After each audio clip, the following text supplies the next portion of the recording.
Right now at 5:30, we've heard a lot of speculation about how artificial intelligence will impact workers right here in the Bay Area and beyond. And you may have seen these billboard advertisements, a nightmare scenario where people stop hiring humans. They go so far as to say that their AI computers won't come into work hungover or take naps at the office. They're causing some conversation all around the city. So our Wilson Walker spoke to the CEO behind these billboards and asked, is AI taking all of our jobs?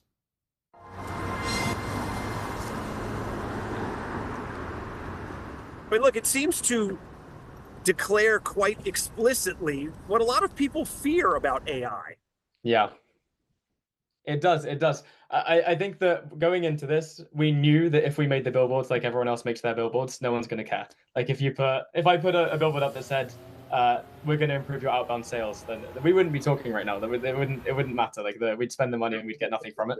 So when we created the campaign, we went into it knowing that we have to be provocative. We have to do something different to draw attention. And Jasper Carmichael Jack, founder and CEO of Artisan AI, is quick to acknowledge what you may already suspect. The ads are deliberately provocative and not to be taken literally. He says their AI sales software isn't for businesses looking to shed jobs, but automate some undesirable tasks.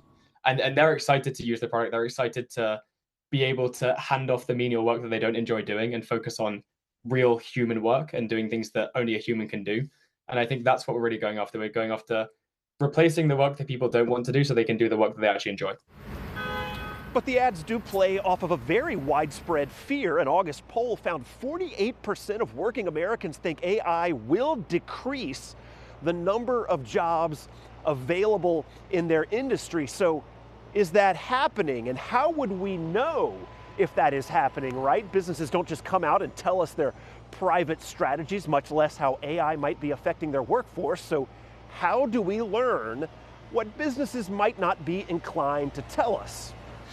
So we overcome that challenge by leveraging very, very detailed data on the job postings of those firms and the resumes of the workers. So think LinkedIn profiles, PDF resumes, right? Resumes people submit to jobs, to be able to see whom the firms are hiring. A behavioral economist at UC Berkeley, Anastasia Fedek, is part of a remarkable sleuthing effort with help from partners around the world.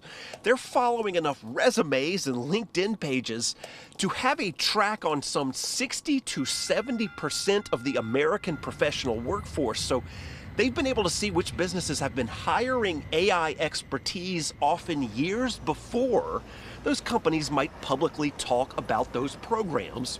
We link that to what's happening to the firm, the public information of the firm, like its sales, the employment numbers, the total employment numbers. That's something that's in the reports. And from all of that, they can say that most businesses that move towards AI actually end up adding employees. On net, in most sectors, right? And again, there's some tasks, there's some sectors where it is, right, replacing humans. But on net and in most sectors, employment does not decline when a firm starts investing in AI.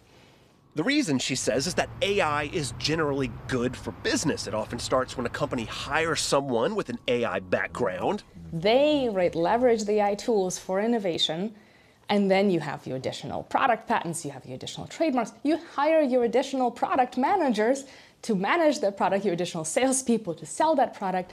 We actually do secretly love humans. Like we have a lot of humans on our team, and we're hiring a lot more. Back to Artisan's billboards, they probably say more about the AI business frenzy than the impact on human employment. Remember, Artisan is advertising to potential buyers in a market that is still taking shape. Many traditional businesses are thinking about what AI might be able to do for them, and emerging AI producers are fighting each other for that business.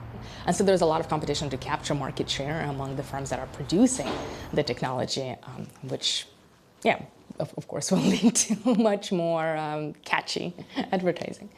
And to be completely candid, I don't think anyone should stop hiring humans. I think that there's a lot of things that humans can do that AI definitely can't do.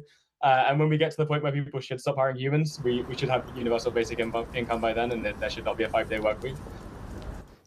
I think a lot about what thought we should end a story on, and there is one for you. Now, obviously a lot we don't know. All the data that we're looking at is based on the past, and so we're just sort of working our way through what we know. And actually, as the professor mentioned, there's different impacts on different industries, and there's just different ways this is going to play out. But as you heard, on the net, it's creating jobs. We also have history, which shows us how certain revolutions that we thought, Ryan, might end things for certain industries doesn't quite so much, and maybe we end up with jobs that we don't even really have a taxonomy for yet. But there are some other fears, she says. There are, so what are those fears then? Well, okay, one of them is that the AI seems to work best for larger companies, larger firms, right? So if you're someone who thinks that a real challenge in our society right now is the rich getting richer, you can imagine how AI accelerates growth at the top of the scale. Rich firms do really well. Larger companies where they have more data and this just works better for them, it might accelerate their success at the expense of smaller firms. And so you may have job losses, but not that they're replaced by AI so much, but that we have sort of an acceleration to the top. But it doesn't mean less employees. Not yet so far. Okay. But again, knock on wood. Knock on wood. But then again, maybe we get universal basic income and no 5-day work week. Okay, well, there you go. That's something to think about. All right, thanks, Wilson.